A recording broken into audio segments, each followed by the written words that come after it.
A structure which has fallen into significant state of disrepair, creating life conditions in the community, and which constitutes a danger and hazard to health, safety, and welfare of the general public, in the violations of sections 6-361, 6-362, and 6-363 of the Town Code Ordinance. Structure on site also constitutes a nuisance structure with significant evidence of deterioration, including structural deficiencies causing the structure to lean and sag, which is a danger to the general public and safety and welfare. All these are violations of section 6-361, 6-362, and 6-363 of the Town Code and Ordinance. All violations are still current. Due to the current state of the property, the town is asking for an immediate abatement. Okay. And if we could get the respondent to approach the podium. And if you could state your name for the record when you get there. Judith A. Langland.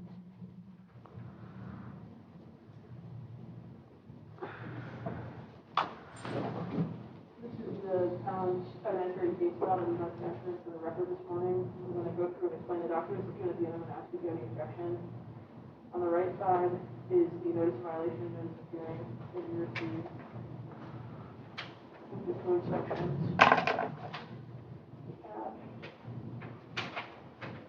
The affidavit of mailing and posting. The photograph of the notice of violation / notice of hearing was posted to the property. This is the tax collector's printout showing the ownership of the property. This is the certified mailing documentation. Who signed for that? It's actually on the other side. It's code. I'll show you in 1 second. This is another copy of the notice. The notice was actually sent out twice. It was sent once without the code sections, and then the second time with the code sections attached. Right. This is the property appraiser's printout, just showing verification of ownership. And then that's another copy of the mailing printout.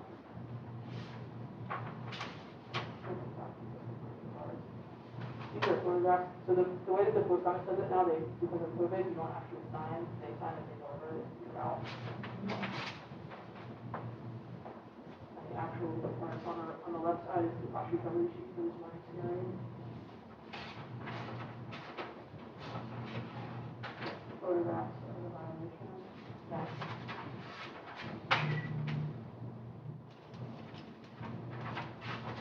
And these are the actual green cards that were signed by the post office at the beginning of the delivered to the property. And this is the email that I believe somebody from I do. side sent. It's actually the same husband's name, but it came from me. Yes, It was signed by me. any objection to these documents? No. All right, admitted without objection. I get to go look through them for a second or two. Thank you.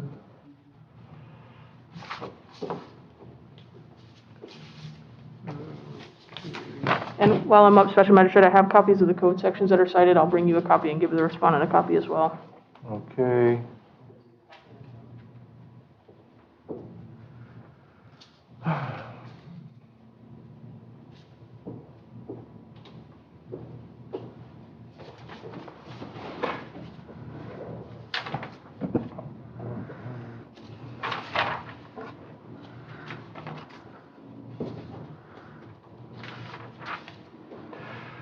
All right, you have COVID signed green cards, you have an affidavit of mailing and posting along with a picture of the posting, so you do have service and we can proceed. We're gonna have any more testimony, or we're gonna have testimony from the town? Yeah, just a correction. I misspoke when I read the case in the record. The address is actually 1211, not 1209. The copies of the code section you have before you have several photographs. The code officers testified. This is proceeding under the town's abandoned and vacant structure code sections. You'll see on the sections I provided you, 6361 is just the purpose and intent. 6362 is the definitions. We're asking today that you find this an abandoned structure, a vacant structure, and also a nuisance structure. The code section definition for abandoned lists out 10 ways that a property can be deemed abandoned. We're operating under 2, which is failure of the legal owner to properly board up and secure broken windows, open doors, gates, or other openings so as to prevent the structure, building, or other portion from being accessible to trespassers, criminals, or other unauthorized persons. 3, which is failure of the owner to reinforce and secure walls which may have caved in or buckled in the structure, building, or any portion thereof. 4 is failure of the owner to properly secure walls which are subject to buckling or caving onto adjacent or adjoining properties. And 10, which is any other, just a generic condition, any other state or condition that may be identified as evidence of abandonment. Going further to blighted conditions, as the code officer testified, this is a structure that is creating a blighted condition within the town. The town code defines what that means. It's left open to the elements, as you can see in the photographs. The structure is in significant disrepair. Also, the code defines nuisance structure, which is a deteriorated or deteriorating structure or building or portion thereof, which is unsafe, constitutes a menace or a blighted condition, and may be injurious to the life, property, public health, or public welfare of the town. And also a vacant structure. This certainly constitutes a vacant structure. It's not inhabited. It's not legally occupied. And then finally, Code Section 6-363 authorizes a declaration of public nuisance and allows for abatement. So as you see in the notice that you have before you, we've given the respondent notification that if the property was not repaired or demolished on behalf of her activity and behavior, that the town would be here before you seeking an abatement, which is what we're here today to do. In Section D, the town code requires that you, as a special magistrate, should you find that it constitutes an abandoned structure, make such a finding. It allows you to authorize the town to abate the structure, which can be done through demolition and cleaning of the lot. That's what we're asking you to do. So as you see from the photographs, this is a serious health, safety, welfare. The code officers testified to that. The condition of the building is such that it needs to come down. The town is asking you to make that finding that this structure does constitute an abandoned structure. It is creating a nuisance and is a blighted condition in the town. So we're asking for, as Officer Cartwright said, immediate abatement authorization today, and then for the town to be able to come back before you once that's done to recover its costs to do the abatement activities at a future fine assessment hearing. We're also asking for administrative costs. You have a cost recovery sheet in the file in the amount of $114.92 for prosecuting this morning's hearing, and that's all from the town. All right, so we're going to have a little bit of testimony from the officer about the pictures, because I just want to have him talk to me about them. Sure. Officer Cartwright, could you come up? Ma'am, could you sit down for 1 second, then you get to come back up and give us your side. All right, so just run me through, you have a few photographs of the property. I notice the roof seems to be caved in. Could you give me a little bit more detail about your inspection? Basically, when I went out with the structure, on the right side of the structure, there's a stairwell. Okay. That is completely detached itself and dismantled from the structure. The ceiling is completely caved in. There were actually, I think there were raccoons that were living inside of it. Okay. It looks like one of the doors in the front of the structure. Is that a garage door that's sort of caved in? Yeah, it looks like it's a garage structure. When you look at it from the street, it looks like something actually split the entire structure in half.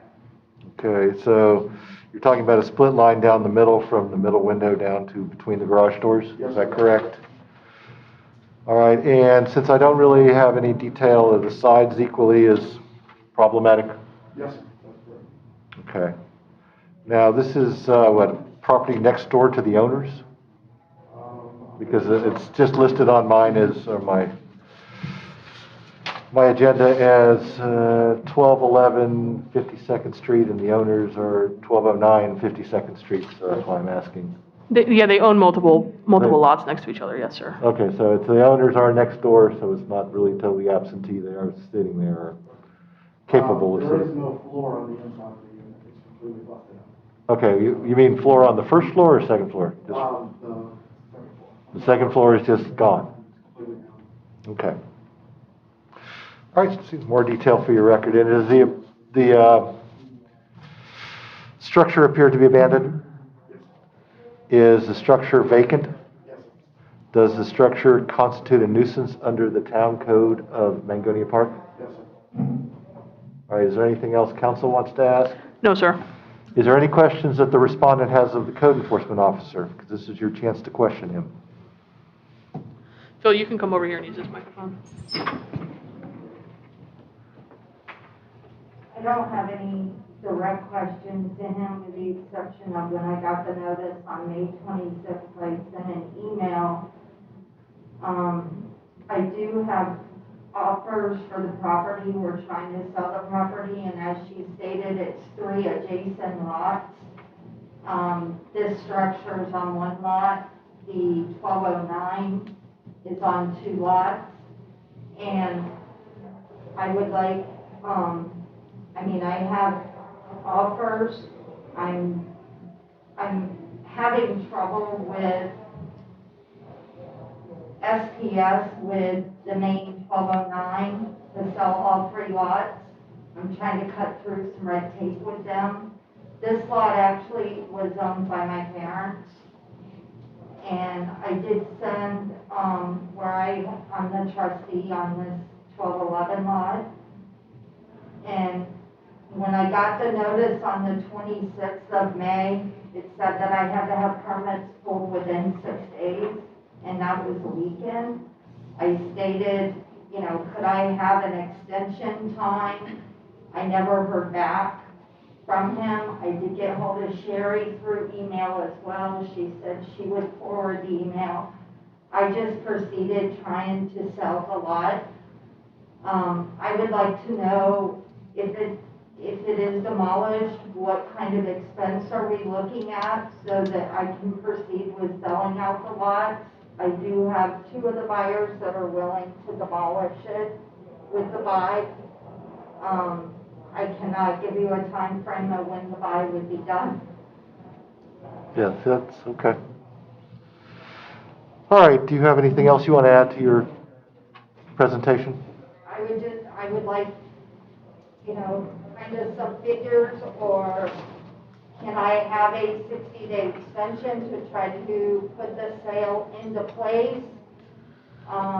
Like I said, I do have some offers. I can tell you who they are if you want them.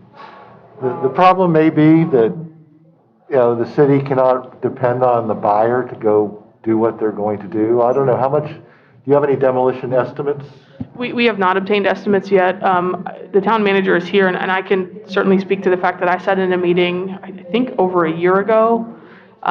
She's been trying to sell the property for quite some time, and the town has been working with her and giving time. So this is not, we didn't quickly get to hearing on this one. Ken, do you know the exact date that we met? I think.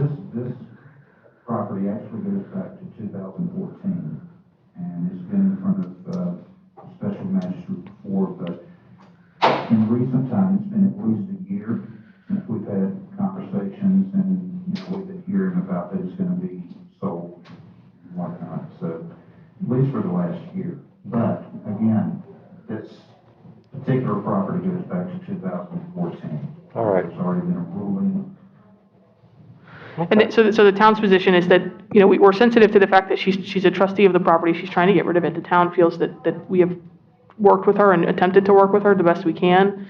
This doesn't change the fact that the structure as it stands today, we're coming up on hurricane season, it's in significant disrepair. So as the code enforcement officer testified, it is a health, safety, welfare issue. It is a life safety issue. To let the thing continue to exist in its current condition is what the town is ultimately concerned about. So while I'm sympathetic to her pending sale, as you said, we can't guarantee that any prospective new buyer is going to immediately get on board and demolish the structure. So, and to her point about requesting the extension, the notice was actually sent out twice, and the hearing date postponed an additional month. So indirectly, she got the extension that she requested. While the permit dates didn't change, as of today, there has been no permit pulled, but we're less concerned, the town's less concerned about getting permits pulled. We're more concerned about getting the structure down so that it doesn't injure or create an issue for the adjacent residents. Now, I'm just trying to recall my last structure tear down bill.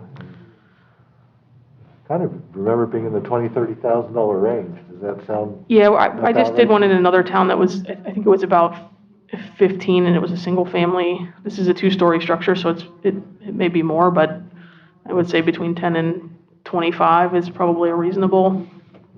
Yeah, that's what I'm thinking too. I mean, in my experience, it was between 20 and 30. It was a solid concrete structure. They took it all the way down because of the roof caving in. So, yeah. And like the utilities will have to be capped. I mean, there's additional things that have to be done, you know, while they're on site demolishing. But that's a ballpark number. All right, so it sounds like the lot price is probably going to get eaten up by the demo costs anyway. I don't know, how much are lots out here? Do we have any idea? No, that's just a curiosity question. I don't know. Because it's almost to the point. Are you talking about just the land or? Yeah, just that one lot without a structure on it, how much would it cost?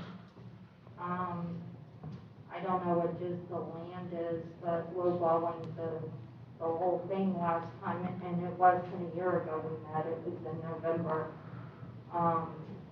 And I'm not gonna go into all the situations that have happened with COVID and all that, but, I think Sherry had given us a price of 53. Okay, so there may be some left That would over. be without structure.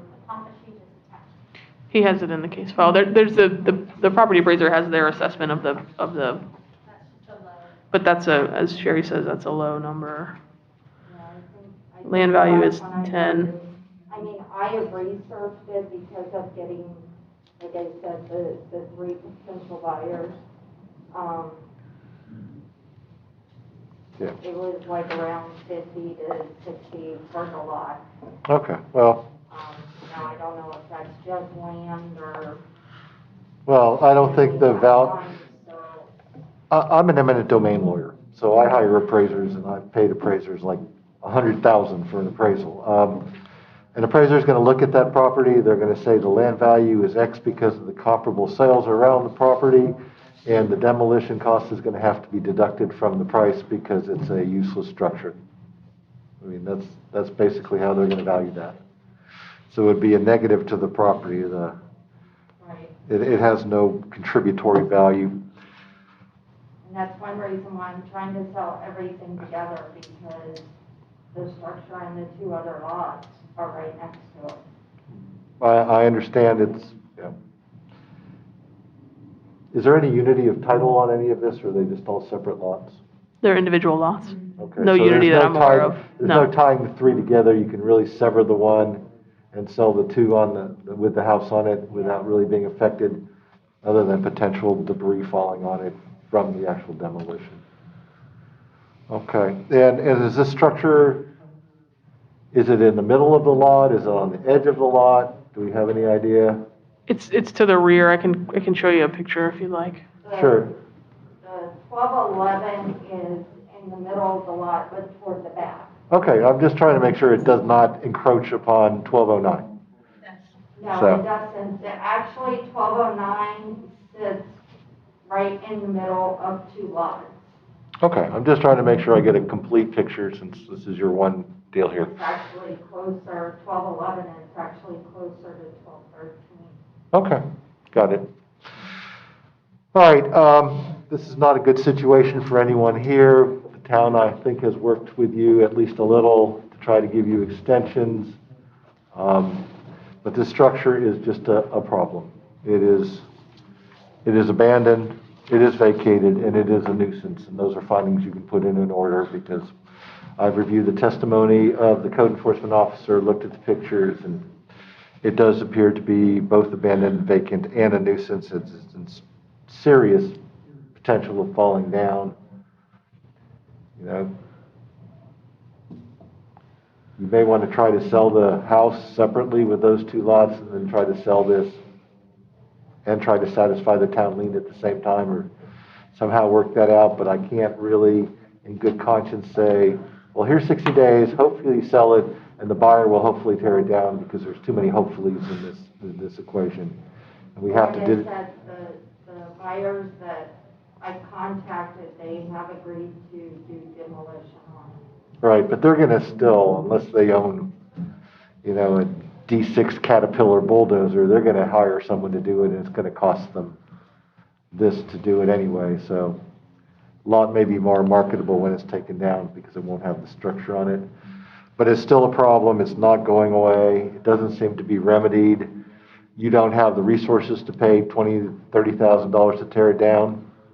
No, I don't. So we're gonna have to let the town take on that burden, and they're gonna have to recuperate that money from you somehow.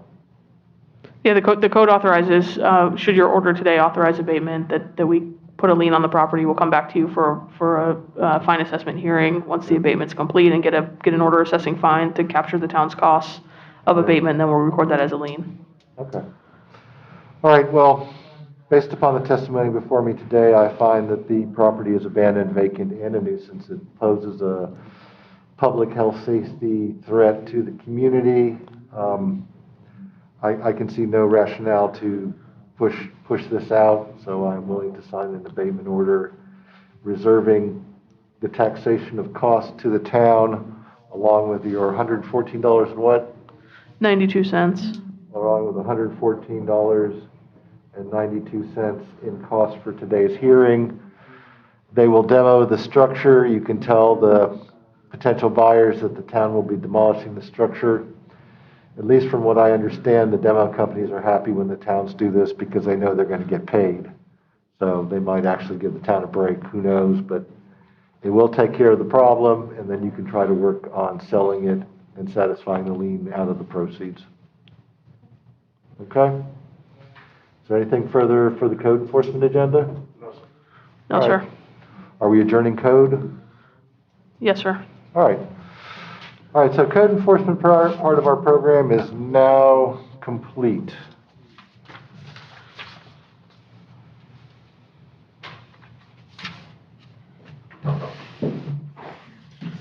All right, well, anything else to be brought before the code board? I think we're done, right? No, sir. Nothing from the town. All right, so now we move into our next hearing, which I'm calling what?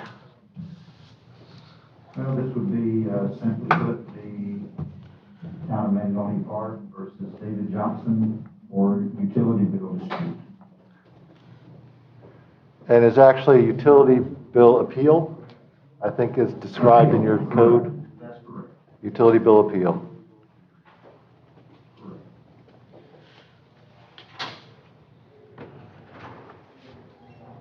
All right, is Mr. Johnson here?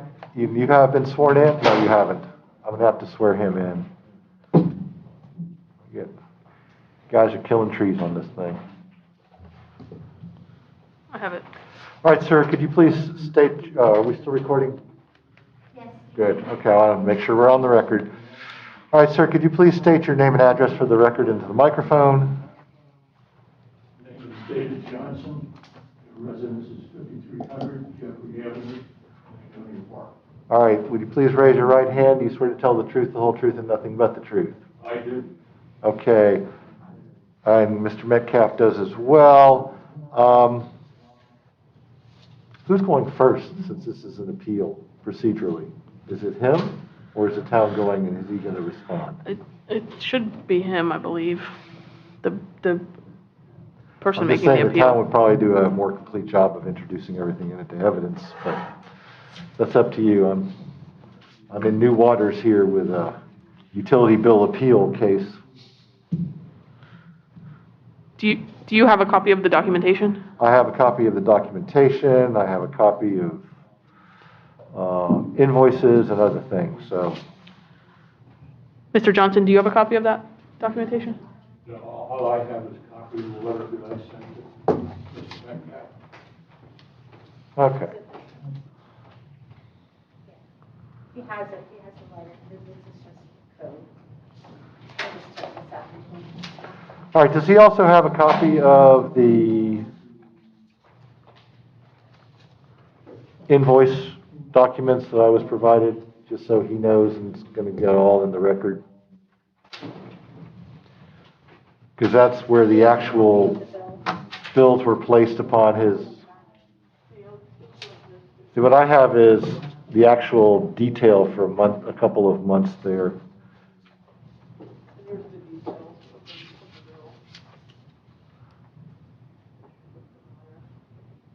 your regular bill, so this is the item in question.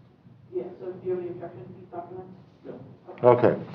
So for purposes of this hearing, I'm going to introduce the notice of appeal, which is, I take it, the letter to Mr. Metcalf that I have on top of the document with all the code sections, Yes, sir.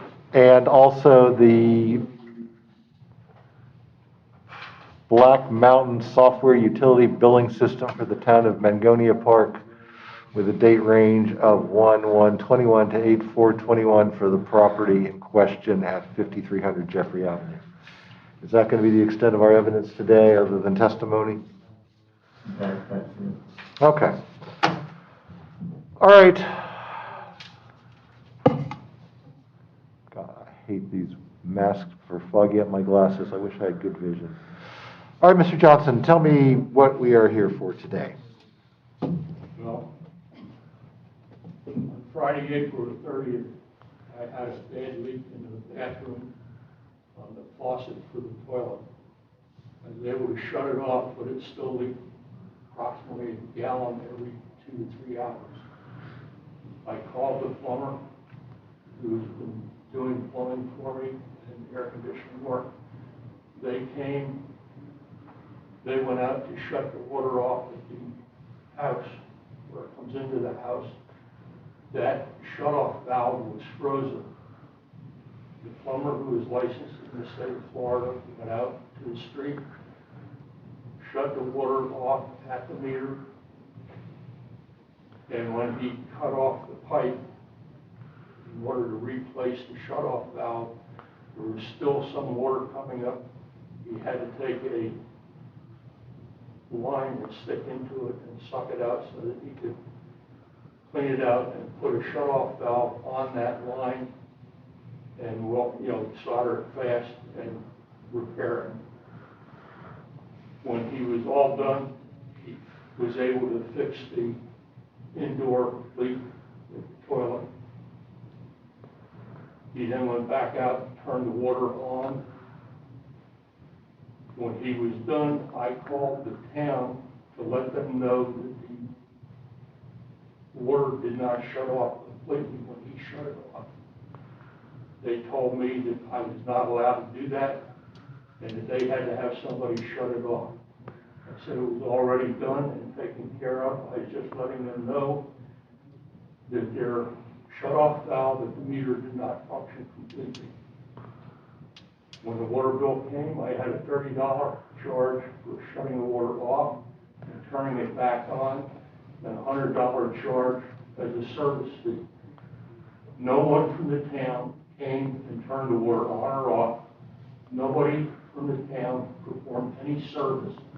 I do not feel that the town is legitimately allowed to charge you for work that they did not do.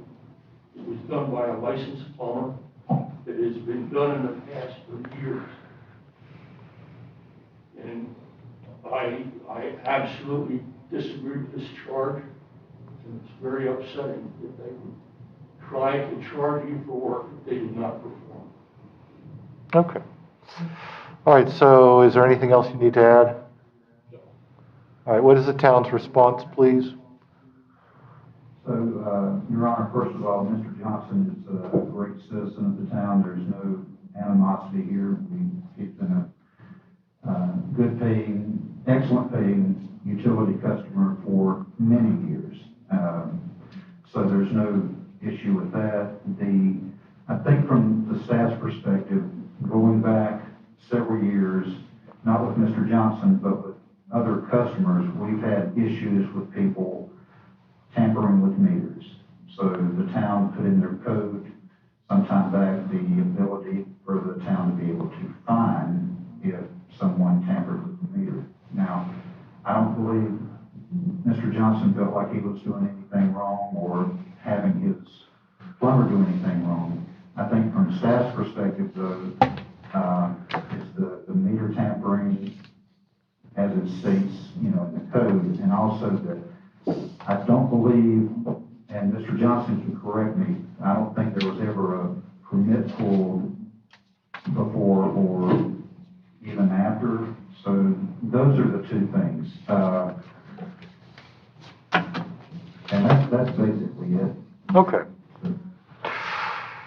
All right, and we're looking at section 26-5, water meters and curb stops. Is that correct, council? Yes, sir. The second paragraph of 26-5. And it should say, It shall be should the unlawful. town discover that a meter or curb stop has been tampered with, damaged, or altered in any manner whatsoever due to any cause whatsoever other than ordinary wear and tear, the town shall repair the meter or curb stop at the expense of the customer, who shall be deemed responsible for the cost of all labor and materials necessary to repair the damages. So that's what we're dealing with in terms of the tampering. Yes, sir. That was the, Now, is there a definition of tampering in the code? Or am I just dealing with the term tampering in this section? so the history to that, sir, is that, I guess in times past, people, if they've had their service disconnected, people would go out there and simply just turn it back on. So I think that's the intent. Right, okay. And for any licensed contractor to go into the meter box without pulling a permit is also considered tampering. Oh. So even though the contractor may be doing it, the contractor is not the owner of the residence. That's also the issue, Well, whether it's I think- residence or business. Okay, well, if we're just dealing with the term tampering in the ordinance, you know, I have to deal with the plain meaning of the words tampering or tamper with. Because And there is it's not a specific definition in the code, so Because it's there's not a specific right, plain definition meaning in the is code. what's applicable. So, you know, thank you for actually providing me with things so I don't have to sit here and go, well, what's that mean? I pulled, we have the interwebs everywhere. I tried to pull a couple of definitions off the internet from American sites, because that would be our idiom and our dialects for this. I think I used the Merriam-Webster dictionary online and also the Macmillan dictionary online. They have the definition of tamper: to interfere with as so to make it weaken or change for the worst, to render something harmful or dangerous by altering it, to carry on an underhanded or improper negotiations by bribery, to inflict physical harm. That's the Merriam-Webster.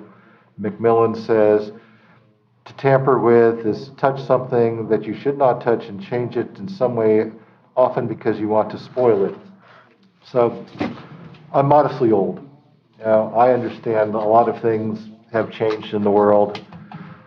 Meters are one thing, and it's kind of fun. I actually have an old FP&L meter in my attic. And people used to have these old FP&L meters, and they were analog. That's like before digital. I'm looking at the poor young attorney going, huh? And when you used to go out to your FP&L box, there was a ring around it, and there was a wire, and it had a seal on it, so you couldn't tamper with it. And what people would do is they would cut that wire, and they would take the meter out, and they would literally turn it around and put it back in.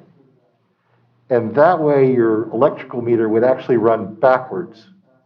So instead of charging you for the electricity, it would actually deduct it from you. And that's classic tampering.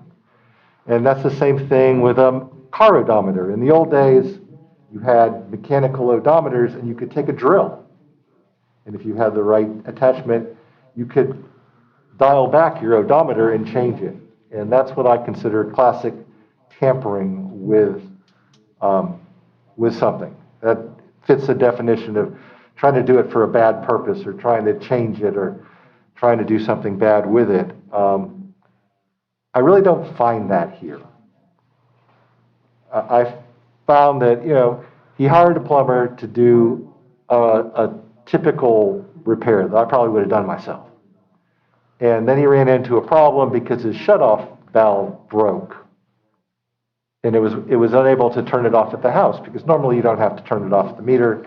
You just turn it off at the house. And you just deal with your problem and turn it back on at the house. You never go to the line or go back to the meter box. And the licensed plumber turned it off and turned it on.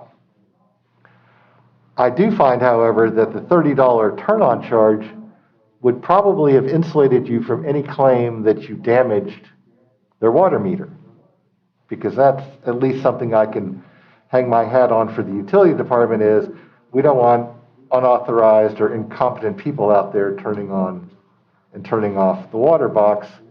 But I gotta tell you, I've seen a plumber at my house pull out this big, long tool so he didn't have to bend down, and it's got a T on it, and it would turn off the water meter. It's designed for that. These people are, licensed professionals, and they have the tools for it. So here's what I'm gonna do. I'm gonna take out the $100 because I don't believe there was a tampering issue here. He did not try to do it to change the water meter, to disturb the water meter, to break the water meter. But now we have a leaky water meter that's gonna have to be fixed, and you can't prove you didn't do it because you didn't call the city to go do the turn off and the turn on portion. So I'm gonna allow the $30, but I'm gonna disallow the $100. Okay? Everyone got it? Anything further? No, sir. All right. Not from the town. Okay? Everyone good?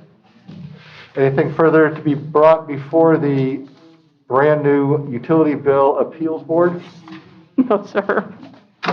Then we are adjourned.